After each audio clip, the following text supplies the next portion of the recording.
everyone, and welcome to this week's edition of Wixology Bitesize. This week we're going to be looking at the mobile menu, continuing our series in the mobile editor.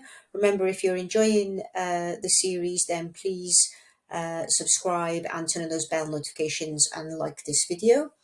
So the mobile menu is here in the top right hand corner. It's really got two parts, if you like. We've got the icon section and the actual open menu section. So if we just look at the icon design first, so you would literally click on the menu, click on the pen for design, and then you've got a number of options. So you can click on something that looks like this, something that looks like this, and it kind of shows you as well, which is pretty cool, what it looks like.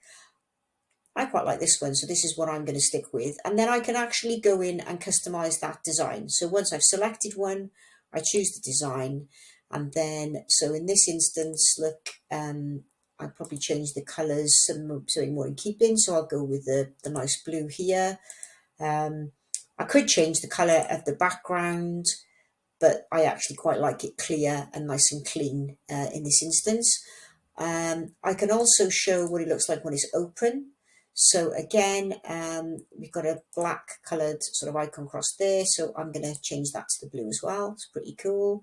I could then look at the a border, if I wanted a border. So say you wanted to put a 1 pixel border and something like this, then you can see how that might look.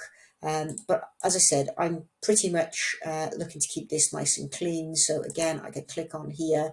But again, you can have a sort of play about with some of these things. So I will have no border and drag that across. I could, if I'd had a border, I could have made those, rounded these edges off. So if I undo the button here, and so I've got that thing in. Look, if I put in 5 pixels here, and this is locked to unlock it and have different shapes. Oh, hang on. So the corners there, the borders there. Oh, forgot to put my 1 pixel back in. There we are. So we got that there, and then if I change those over, you'll see they're rounded. The more I change these, the more kind of rounded they get. So I could go for something eventually which was more circular. So I just keep playing about with the style of that. But as it is, as I said, something I didn't want. And I didn't want this either. So we'll take that back to 0. You could have a drop shadow on it again. But, you know, so just play about with these. You'll be used to using these probably from the desktop version. And then you've got the other option, which is to look at the whole menu open. So if I click on the back here, so currently I've got the background here, which is this very sort of dark blue. So again, I think I'd like to keep this sort of fresher. So I'm going to go with a white here. And again, if I click on here and edit menu, it opens up.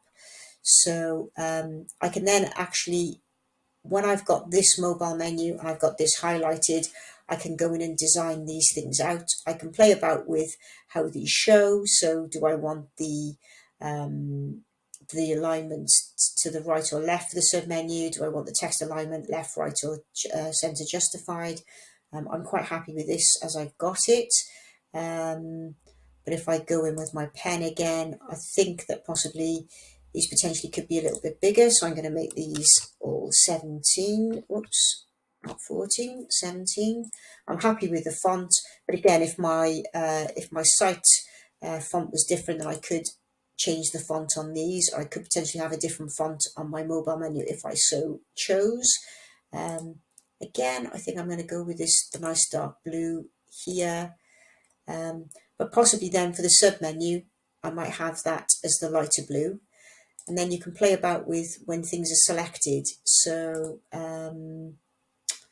let's have a little look. It's hard to see that one, I think. The lighter they go. So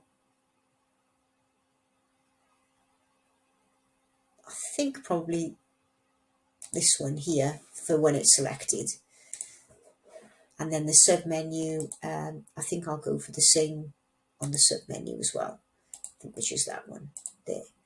So then you can preview and have a little look and see. On this particular example, look, I haven't got a sub menu, but on if on yours, you quite likely will have. You can just click on the arrow. There'll be an arrow here. Some things to watch out for is if you've got particularly long page names, then sometimes this can overlap and it needs a little bit of tweaking in terms of the size. But we've got quite short names of pages here, so it all fits in quite well. And that's pretty much it, I think. We just have a quick recap. So if I go back to my editor, we click on the icon.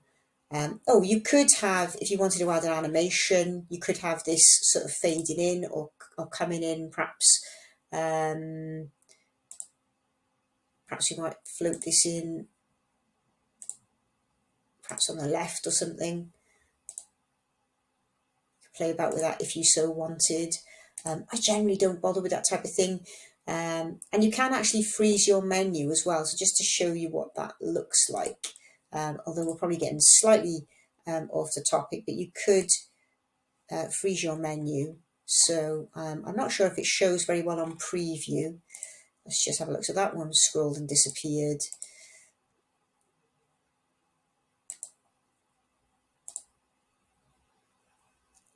So this one, you could choose where you can see it freezes, it stays in place. So you've got, if you like you have with the desktop, you've got a few options there to play about with.